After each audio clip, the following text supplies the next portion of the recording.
সাঁতারু বুলা চৌধুরীর বাড়ির শোকেস ভেঙে পদ্মশ্রী স্মারক, রাষ্ট্রপতি পুরস্কার সহ সাঁতারে জেলা দেশ বিদেশের পদক চুরি করে নিয়ে গেছে চোরেরা। হিন্দমোটরের দেবাইপুকুরের এই বাড়িতে আগেও 3 বার চুরি হয়েছে। চুরির ঘটনায় কান্নায় ভেঙে পড়েছেন পদ্মশ্রী সাঁতারু। শুধু স্মারকই নয়, লক্ষ্মীর ঘট, বেসিনের কলও ভেঙে নিয়ে গিয়েছে চোরেরা। এই বাড়িতে বুলা চৌধুরী থাকেন না, মাঝে মধ্যে যান। দুষ্কৃতীরা বাড়ি ফাঁকা থাকার সুযোগ কাজে লাগায়। স্বাধীনতা দিবসের ছুটি থাকায় হিন্দমোটরের বাড়িতে গিয়েছিলেন, তখনই বিষয়টি নজরে আসে। ঘরের পিছনের দিকের গেট ভাঙা, লন্ডভন্ড অবস্থায় পড়ে রয়েছে ঘর। এর আগে একাধিকবার চুরি হওয়ায় কিছুদিন পুলিশি পাহারা ছিল, তারপর থেকে ফাঁকাই রয়েছে বাড়ি। স্মারক হারিয়ে পুলিশ প্রশাসনের বিরুদ্ধে ক্ষোভে ফেটে পড়েছেন বুলা চৌধুরী। এটা জীবন, আমার এটা জীবন, আমার জল জীবন।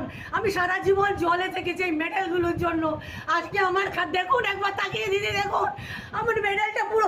মাননীয় মুখ্যমন্ত্রী স্পোর্টস মিনিস্টার ছিলেন, তখন আমাকে বলেছিলেন যে বুলা, তুমি সাব গেমসে যাচ্ছ শ্রীলঙ্কাতে, তুমি একটা পদক, একটা মেডেল নিয়ে আসো, একটা গোল্ড মেডেল নিয়ে আসো, আমরা গর্ববোধ করবো তোমার জন্য। তুমি একটা গোল্ড মেডেল নিয়ে আসো। আমি কথা দিয়েছিলাম যে দিদি, আমি 6টা ইভেন্টে যাচ্ছি, আমি 6টা গোল্ড নিয়ে আসবো। আমি কিন্তু দিদির কথা রেখেছিলাম। আমি দিদির জন্য 6টা গোল্ড মেডেল নিয়ে এসেছিলাম, যার জন্য আমি অর্জুন অ্যাওয়ার্ড পেয়েছিলাম। কিন্তু আজকে কেউ রক্ষা করতে পারলো না। দিদি, আপনিও পারলেন না আমার মেডেল রক্ষা করতে। 6টা আমার গোল্ড